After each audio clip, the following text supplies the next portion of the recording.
Halo semuanya, jumpa lagi bersama saya Supardianto untuk mata kuliah analisis dan spesifikasi kebutuhan perangkat lunak. Pada pertemuan kita kali ini, kita akan membahas mengenai requirement elicitation. Oke, langsung saja kita masuk dan melihat capaian pembelajarannya. Untuk pertemuan kita kali ini, kita akan membahas requirement elicitation, di mana capaian pembelajarannya adalah diharapkan teman-teman bisa dapat menjelaskan mengenai elicitation dan juga elicitation in direct, gitu ya. Kita lihat outline-nya, apa-apa saja yang akan kita bahas pada pertemuan kita kali ini adalah mengenai introduction, pengantar gitu ya, pengertian dari elicitation, lalu ada elicitation teknik, lalu ada elicitation workshop gitu ya, lalu ada classifying the voice of the customer. Oke, seperti biasa, maka kita mulai dulu dari suatu gambaran. Nah, ini ada suatu gambaran atau suatu cerita yang nantinya bisa menuntun kita untuk masuk ke dalam pembahasan berikutnya, ya. Oke, ada dua pihak yang terlibat di sini. Salah satu pihak adalah yang sebagai client dan satu pihak sebagai development team gitu ya. Klien mengatakan bahwa dia membutuhkan suatu sistem yang bisa merekam dari kebutuhan customer-nya dengan detail. Lalu development team-nya atau bisnis analisnya dia berkata, tidak ada masalah, biarkan saya mengajukan beberapa pertanyaan. Apakah nanti sistemnya pakai GUI atau CLI, Pak? Mau fitur auto save atau enggak? Bagaimana dengan security-nya? Lalu apakah nanti ingin bisa di remote atau tidak? Nah, segala pertanyaan yang memang akan ditanyakan oleh seorang analis dalam menggali kebutuhan, ya. Namun si klien ini menjadi kebingungan. Dia bilang, "Ah, sudahlah, lakukan aja lakukan saja yang menurut kamu yang terbaik." Seperti itu. Dan ketika nanti produknya sudah jadi dan dikasih ke customer, customer akan menjadi bingung. Loh, kok seperti ini ya? Nah, karena apa yang terjadi? Karena produknya dibangun berdasarkan asumsinya dari sisi development timnya, bukan berdasarkan eh, requirement yang jelas dari si klien. Makanya dikatakan di bawah, suatu project tanpa tampak tanpa requirement yang jelas gitu ya, ini kemudian akan menyebabkan adanya expectation gap ya, adanya eh, jurang ya, jurang dari ekspektasi gitu ya, yang berbeda di antara klien terhadap produk yang akan dihasilkan. Jadi kalau kita tidak bisa mendefinisikan dengan baik gitu ya, maka kemudian tentu hasilnya juga tidak bisa seperti yang kita harapkan. Lalu kenapa elicitation? Nah, pertanyaannya begitu.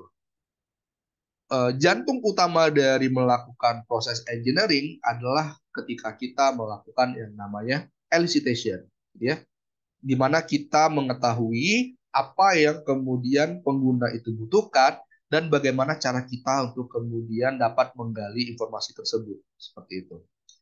Elicitation adalah sebuah proses untuk mengidentifikasi kebutuhan dan batasan-batasan dari banyaknya stakeholders yang terlibat. Oke, kemudian elicitation adalah suatu aktivitas ya yang aktif yang banyak digunakan untuk mendapatkan segala informasi. Gitu ya.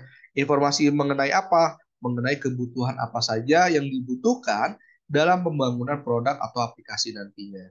Ya, elicitation is not a step. Nah, bukanlah suatu tahapan atau bukanlah suatu tugas, tapi dia memang merupakan beberapa rangkaian teknik yang nanti bisa kita aplikasikan gitu ya selama proses requirement itu dijalankan. Jadi di dalam requirement terdapat elicitation. Elicitation-nya bisa banyak tipenya. Nanti kita akan lihat satu persatu. Ini adalah salah satu penggambaran yang membedakan antara requirement gathering dan elicitation. Pada saat kita melakukan gathering, mengumpulkan informasi, kita intinya adalah mengumpulkan segala hal, gitu ya. Kita mengumpulkan segala hal, apa yang kita dengar, kita baca, kita lihat, kita ambil, lalu sifatnya lebih kepada kita yang kemudian mencari-cari. Nah, itu adalah gathering. Bagaimana dengan elicitation? Kalau elicitation, maka kita harus kemudian menentukan dulu apa yang ingin kita lakukan atau informasi apa yang ingin kita cari, gitu ya. Nah, ini menentukan bahwa kita mau mengumpulkan apa. Jadi sebelum eh, sebelum menggali atau mencari informasi, kita tentukan kita mau cari informasi mengenai AI, maka AI yang kita cari, bukan segala informasi teknologi yang harus kita kumpulkan. Sama seperti pertemuan kita sebelumnya, pasti terdapat common problem yang muncul di tahapan elicitation, gitu ya. Nah, ini adalah common problem ketika kita melakukan elicitation information. Nah, biasanya kalau berhubungan dengan scope, apakah dia terlalu besar ataukah dia terlalu kecil? Nah, ini yang menentukan juga kadang elicitation-nya akan seperti apa, gitu ya. Lalu pemahaman, dari segi pemahaman penggunanya, user, atau dari segi pemahaman developernya. Ya, biasanya si pengguna itu kadang incomplete understanding, artinya mereka tidak bisa mengetahui dengan lengkap apa sih yang mereka butuhkan, gitu kan? Kemudian dari sisi developernya, terkadang analis dan software engineer-nya juga tidak memiliki pengetahuan mengenai domain masalah dari si klien atau penggunanya. Nah, jadi ada gap di antara usernya atau gap di antara analis atau software engineer-nya, seperti itu. Ini adalah permasalahan umum yang biasa terjadi ketika elicitation itu dilakukan.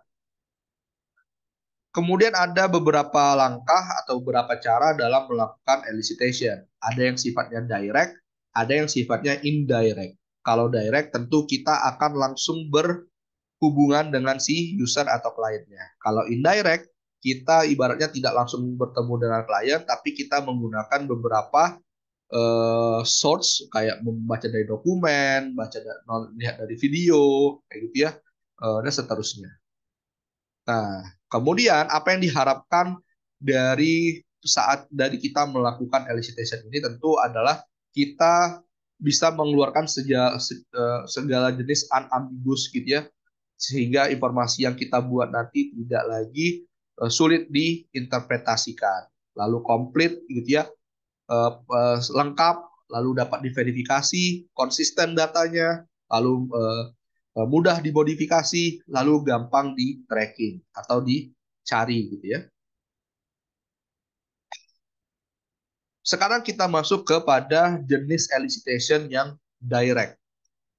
Ini ada 6 teknik yang dilakukan ketika kita memilih direct elicitation. Ada brainstorm. Brainstorm itu artinya kita berkumpul sesama semua tim, baik developer tim atau kemudian kliennya, lalu kemudian kita saling berdiskusi mengenai project atau produk ini, ya. Lalu interview berarti melakukan wawancara. Wawancara ke siapa? Kepada eh, si klien atau penggunanya. Lalu bisa juga mengadakan fokus group discussion, seperti workshop gitu ya, tapi skalanya lebih kecil dengan mengundang benar-benar stakeholder yang terlibat atau user class yang terlibat. Melakukan observasi, jadi kita mengunjungi tempatnya klien atau tempatnya si user itu bekerja, lalu mengamati apa yang dia lakukan dan mencatat apa yang menjadi kebutuhan. Melalui survei dan kuesioner, kita lampirkan pertanyaan, dia kemudian menjawab gitu ya. Hasil dari pertanyaan atau jawaban tadi bisa kita gunakan sebagai poin analisis. Lalu kemudian melakukan workshop. Hampir sama seperti brainstorm dan juga FGD, tapi sifatnya lebih banyak atau lebih luas. Nah, ini ada penggambaran lebih jauh mengenai brainstorm. Nah, jadi kalau pada saat brainstorm itu dilakukan, kita kemudian menggather segala idea gitu ya, menggather segala solusi ya, kemudian eh, bagaimana dalam mengatasi permasalahan yang dipunyai oleh si klien.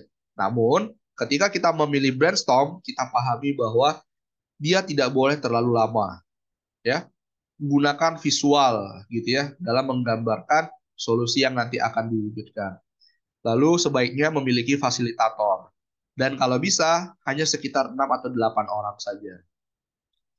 Kalau interview, nah ini dia adalah one on one dengan si user dan juga si analisnya. Biasanya kita mengajukan pertanyaan dan kemudian mereka menjawab, memberikan kita informasi gitu ya. Lalu kita bisa merekodnya dan juga memberikan catatan-catatan ya. Tapi titik suksesnya tergantung terhadap seberapa baik pewawancara dalam menggali informasi dari si pengguna.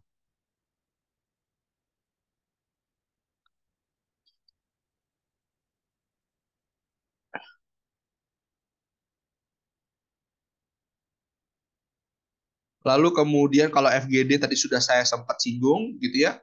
FGD adalah mengundang para stakeholder, para user class untuk kemudian mengutarakan pendapat, mengutarakan vision, mengutarakan goals-nya atau mengutarakan problems-nya untuk kemudian kita cari solusinya. Dan ini diberikan kesempatan oleh moderator untuk setiap orang yang hadir untuk mengemukakan pendapatnya, gitu ya. Observasi, kita tadi seperti yang saya bilang, kita melihat apa yang user kerjakan, lalu kemudian kita mulai mencatat, tapi saja kekurangannya adalah mungkin kita tidak bisa menangkap seluruhan dari proses yang ada. Karena mungkin aja ada proses yang tidak dilakukan oleh user tersebut, tetapi oleh user yang lain. Nah, itu juga menjadi titik lemah dari observasi. Lalu kalau workshop, nah ini workshop adalah sama seperti dengan FGD, di mana kita mengundang partisipan, baik itu bisa dari stakeholder atau user class, kemudian kita bisa saling berdiskusi untuk kemudian menentukan solusi yang efektif seperti apa. Ya.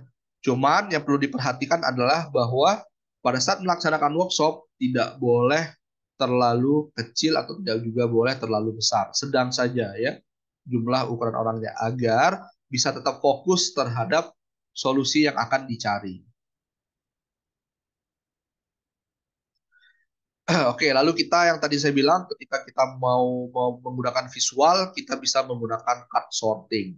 Nah, ini juga penting ketika kita pada saat brainstorming, pada saat FGD atau pada saat workshop, kita bisa meminta setiap attendance atau partisipan untuk kemudian menuliskan beberapa catatan-catatan.